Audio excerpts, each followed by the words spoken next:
అయితే గరళకంఠుడు శ్రీకంఠుడైనటువంటి శంకరుని యొక్క దర్శనం ఎక్కడవుతుంది అంటే మనకి యజుర్వేదాంతర్గతమైనటువంటి రుద్రాధ్యాయంలో చెప్తారు.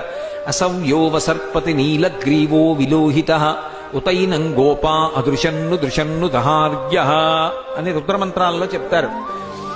ఆయన కంఠం మీద ఉండేటటువంటి ఆ నల్లటి మచ్చతోటి నీలలోహిత రుద్రుడై తెల్లవారుజాము కాలంలో వచ్చేటటువంటి మబ్బు ఆ సూర్య కాంతి చుట్టూ వలయంగా ఏర్పడినప్పుడు ఉన్నది ఏది ఉంటుందో అదే నీలలోహిత రుద్రస్వరూపం.